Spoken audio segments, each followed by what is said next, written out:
Hi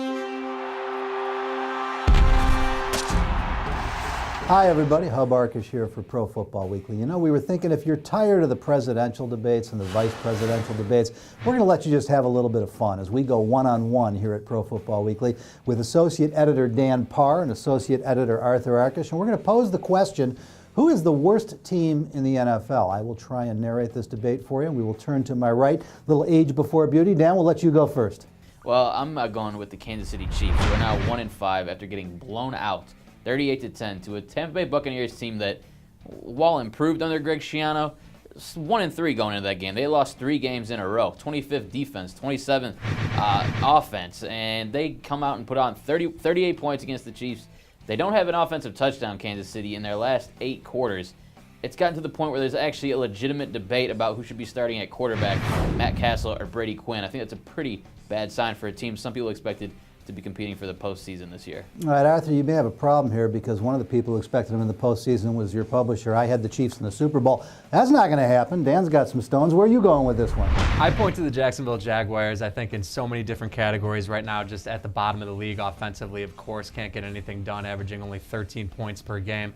Can't get after opposing quarterbacks either. They have 3 sacks in the first 5 games. So while Jacksonville has had the bye to sort of lick their wounds and see what they can do to find improvement, I just don't see enough talent. I can't imagine how this team is going to find any way to improve even after the bye. Well, and that would seem to be the key question. You look at the roster talent. Are there young people on these rosters that are going to get better in the second half?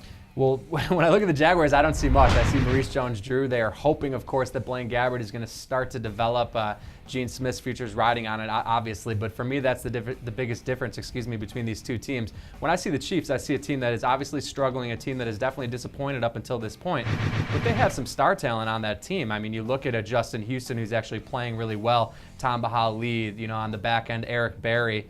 Jamal Charles. There's a number of players who I think have some serious talent, just need to start putting it together. When you look at the Jaguars, again, I see Maurice Jones-Drew. I don't see anything really on defense, so not a whole lot to hang your hat on. Well, we're talking worst team right now, but Dan, therein lies the dilemma with the Chiefs. There's some Pro Bowl talent on that ball club. Do you see it going the wrong way? Have they lost that team, or is there a chance that there's a second half surge? I think you just asked their head coach, Romeo Cano, who really, I think there's a quote out there from him over this past weekend that says, "I don't know why we played the way we did." He has no answer for what's going wrong with them right now. And I agree, the Chiefs do have better talent than the Jacksonville Jaguars.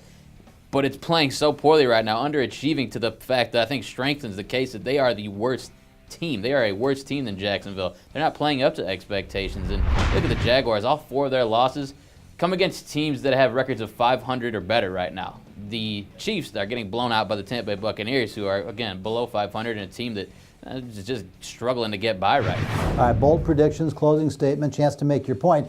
How many games do the Chiefs win this year?